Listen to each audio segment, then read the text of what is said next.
The first topic is going to be modern psychiatry by Dr. Pankaj Verma. Dr. Pankaj Verma is an alumnus of BGIMS Rohtak. He has done his MD psychiatry from NIMHANS, Bangalore, and he has done his diploma in international medicine from NIMHANS, Bangalore. He has done his residency from Sansar Hospital and Verma Mahavir Medical College, New Delhi. At present, he is a consultant psychiatrist at his own center for the Rejuvenate Mind Neuropsychiatry Clinic, which is based at Green Park, New Delhi. His interest areas include substance use disorder, OCD, schizooppressive disorders, COVID-19 and its implications on mental health, stigma and psychiatry. His research areas include cause and outcome of comorbid schizophrenia and OCD. He has written various articles on mental health for BBC Hindi and print media. Dr. Pankaj Verma will be elaborating on modern psychiatry. I am sure he will be touching on some aspects of depression in young and how to deal with it. Over to you, Dr. Pankaj. Thank you, sir. Ready to deliver a talk on this very pertinent issue. And September 10th was celebrated as World Suicide Prevention Day. So, starting from, as the topic is prevention of depression and prevention of suicide, I think most of us have a fair idea of what depression is. And most of the laymen, like if somebody is going through any kind of psychological issues, would term that as having depression.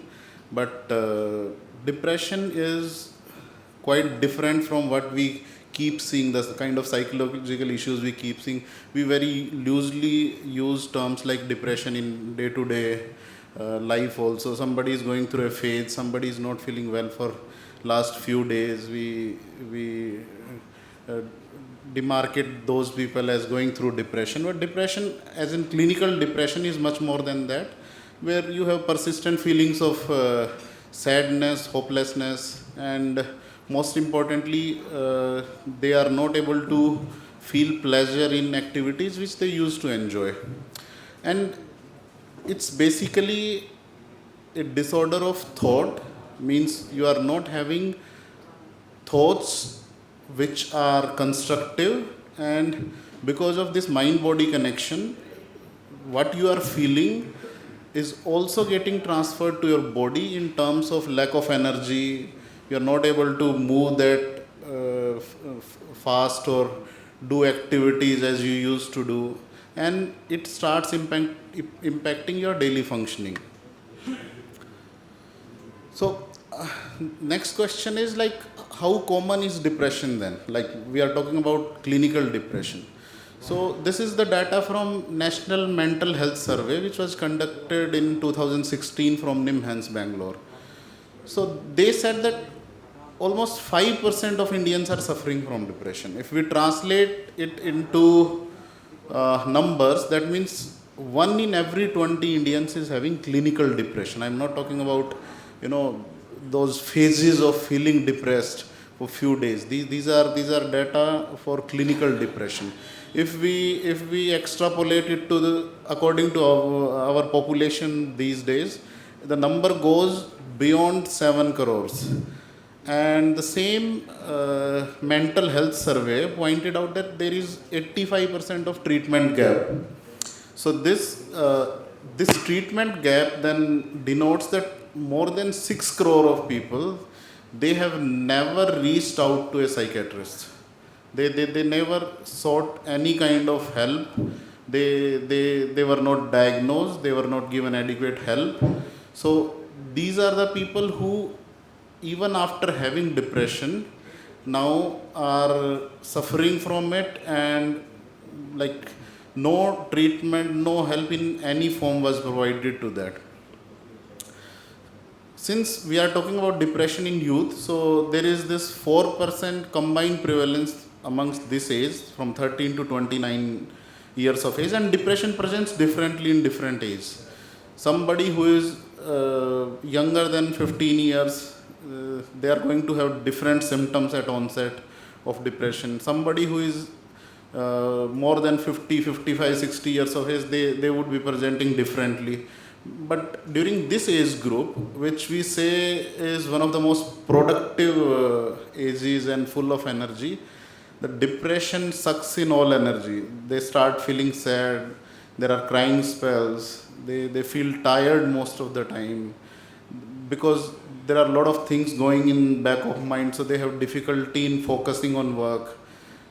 Of course, there is decreased interest in activities which they used to enjoy. There are biological dysfunction in form of there might be decreased or increased sleep, decreased or increased appetite. Some might lose weight, some might gain weight because there are carbohydrate cravings. Then, of course, feelings of low confidence. They might feel guilty about minor things which had happened in past, feeling of hopelessness. And when all this is going through, it's very natural to feel that life has no meaning. So why am I alive still? So, it's better to end this life. There are thoughts of self-harm, there are suicidal thoughts.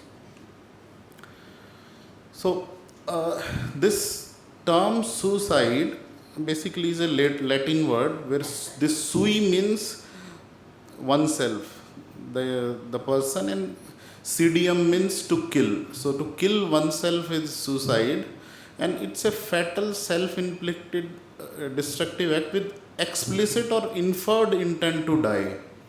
There must be this intent to die with that activity involved of harming self. Like I can recall an example in Burari, those killings had happened, and whoever is aware about the legal aspect of that, they were not called suicide because they never intend to die. They were doing some ritual which went haywire, they were killed, but they were not called suicides.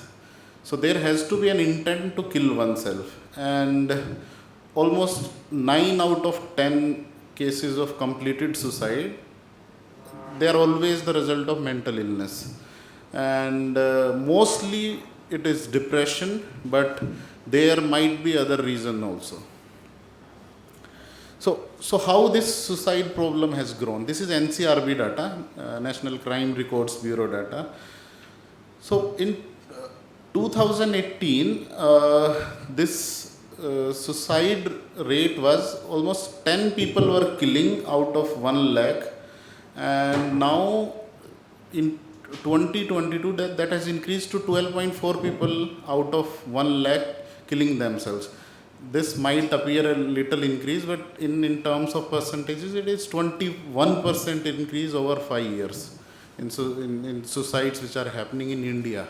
So that means 65% of suicides are happening in less than 45 years of age group, and in less than 18 years of age group, there are 27 people killing themselves every day. And between 18 to 30, there are 161 suicides per day.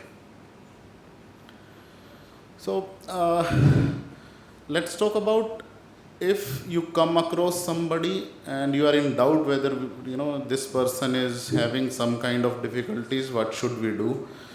So in a very non-judgmental way, you can ask questions like, if somebody is there who is going through a difficult time, it might be your colleague, it might be your student, it might be somebody your friend, and if you feel that they are going through a difficult time, so you can start a conversation. You might ask in a very sensitive way, like going overboard and asking directly, कि क्या है तुम्हें suicide के thoughts आ रहे हैं. Like more or less that person is going to go into a shell. They will not open up. But you can build a narrative around it, that I have seen people who feel very low during such times. It's very natural for them to feel that life is worthless. They might not want to share their feelings with others, but I am there for you. And if you are having such and such thoughts, you can come out and you can discuss those with me. There are good chances that they might open up. Persuade them to seek help, professional help, and then refer them. So this is the basic thing which we can do in our social environments, in our surroundings. Uh, there might be, so there are a lot of myths about suicide. Like, some people might be saying ये तो ऐसे ही करता रहता है, हर कुछ दिन में बोलता है कि मैं सुसाइड कर लूँगा, मैं सुसाइड कर लूँगी. Any direct verbal cue which comes in front of you, take it very seriously and try to, the three things which I described. Anybody who comes up with such statements, try to refer them to a professional, at least so that they can get evaluated.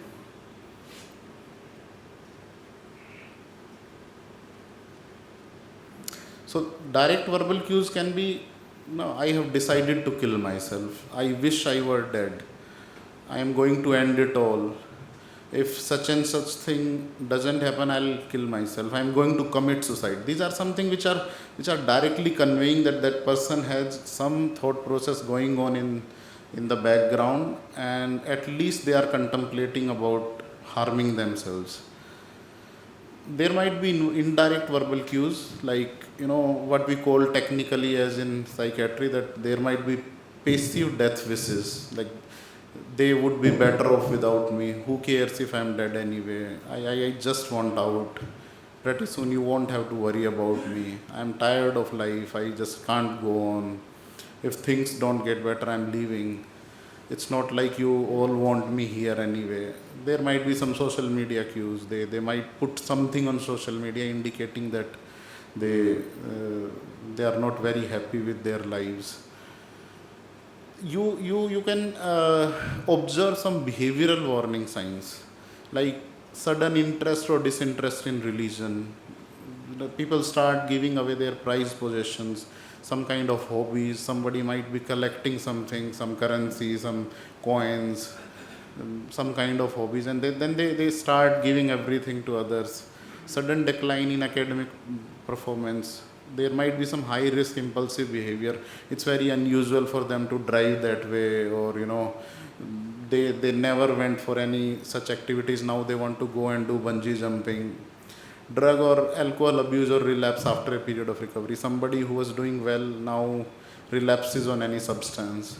And because of this stress, there might be some physical symptoms also. So if those physical symptoms are appearing, those might be indicative of lot of psychic stress, which is getting transformed into physical stress. There might be changes in sleeping and eating patterns, means biological functions, chronic headaches, stomach problems. There is this gut-brain axis. There might be some menstrual irregularities. These biological functions are very sensitive to stressors and stress in body. So initial changes might be seen in these activities of body. Then again, continuing with that, there might be current talk of suicide or making a plan. Making a plan is a very concrete kind of evidence that the person might be thinking of doing something in the coming 5, 7, 10 days. Then buying poison, buying pesticides, or stockpiling pills, painkillers or sleeping pills.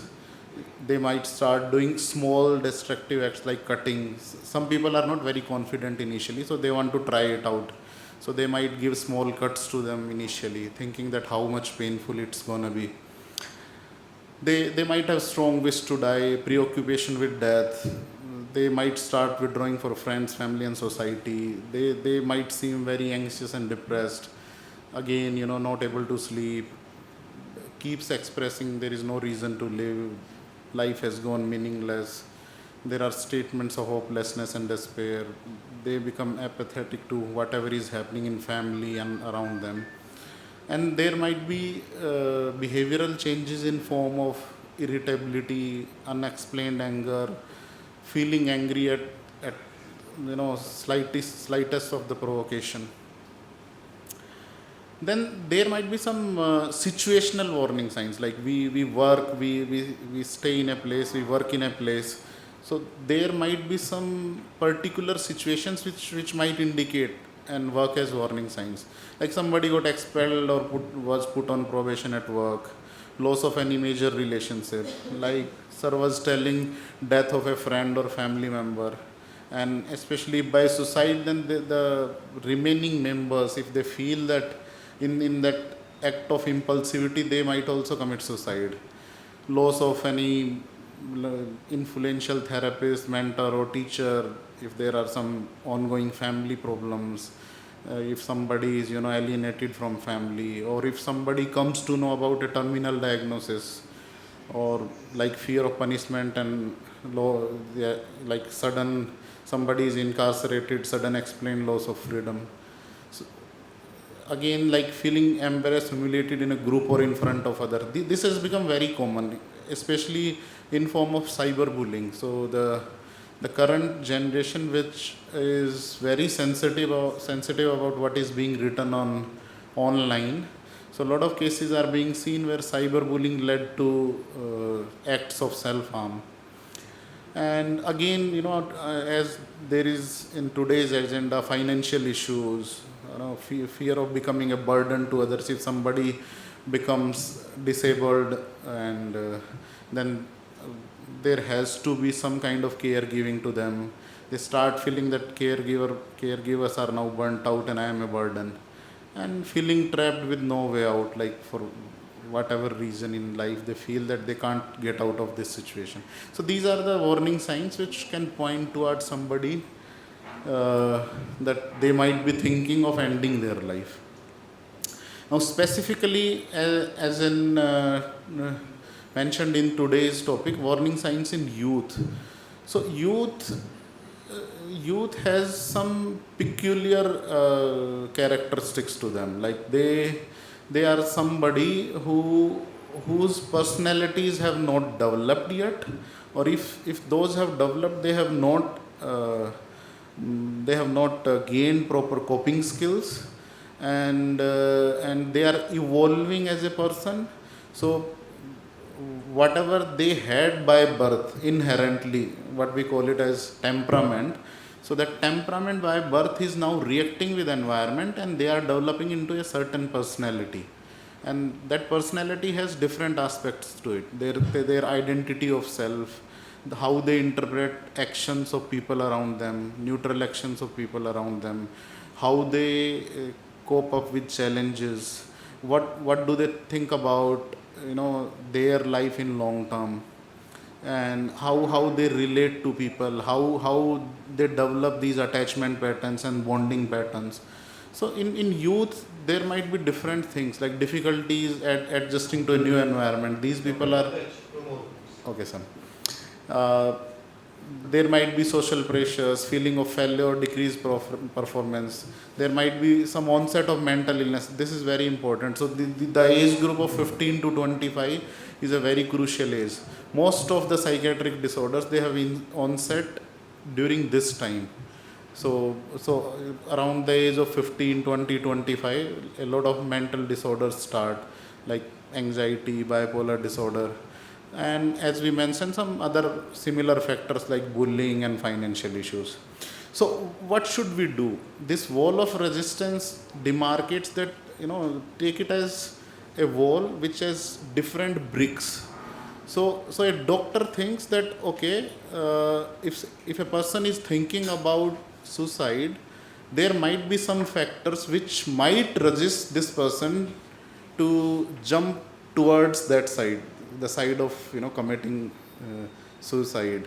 So that might be some good counselor or therapist. They might think that they have duty to others, good health. Point is, even if some of the bricks are missing, a doctor or a therapist can build on to the other bricks in this wall and prevent them from going towards the other side.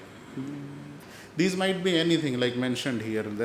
They might feel that their religion doesn't allow them. They have some sense of hope. They have some job security. They have some good friends, pets. Doctor might do a safety agreement with them. So these are the factors which we can build upon, and then we can pull them towards the side of hope. So there is this 3-step intervention, that if somebody comes to you, if somebody comes to you, you show care to them, basically listening to them genuinely and carefully, and asking the questions, not in a very confrontational way, but in a caring way, and then providing them help. Basically telling them that you are not alone and I am there to help you. So some few things more, so 2 more minutes. So in 2022, this National Suicide Prevention Strategy was started by Ministry of Health and Family Welfare, basically reinforcing leadership, partnership and institutional capacities, enhancing existing capacity of health services with respect to suicide prevention, and developing community resilience and social support, and strengthening surveillance and evidence generation. So it says that by 2030 we have a plan to reduce suicide mortality by 10% in the country. This is triennial theme by WHO from 2024 to 2026, which says that change the narrative, basically by starting the conversation, that we can change the narrative. The narrative basically that I am a loser, I can't do anything, probably I should end my life. This conversation which we start can change the narrative and probably bring back the person to the path of positivity. Also, WHO has this live life strategy, and this has basically some cross-cutting foundations in form of situation analysis, multi-sectoral collaboration, awareness training, capacity building, financing, surveillance. And this life is very important, basically limiting access to means of suicide. Anything can be there, like in AIMS they started putting away the fans, and they put wall fans, and everybody was laughing at them. But this might be the one of the reasons on one particular day. If some student thinks of committing suicide, if lesser means are available, we might save few of them. Interacting with the media on responsible reporting, fostering life skills of young people, very important. They coping skills, life skills, and of course identifying early the people who are at risk, and then providing them help. Then this is one of the very important aspects of suicide prevention, because not everybody has access, as we discussed in mental health survey, not everybody has access to a mental health professional. So we need to create suicide gatekeepers in community. These can be teachers, these can be primary health workers, these can be any people who come in contact with other people by means of their profession, and then training them by creating awareness. They can work by reducing stigma, they can provide support, and then they can timely refer. Like for example, a teacher is there who identifies a student is going through a difficult time, and it's been there for many weeks. So they can basically talk them out, talk to their parents, they can reduce the stigma so that they can approach a mental health professional, they can provide support, and then refer them to a mental health professional.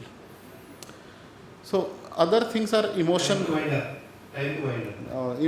So other things are like emotion focused coping. So emotion is nothing, it's just a wave. Like we say that we become angry if we take a time out of 10-15 minutes. This curve reaches its peak and then comes down.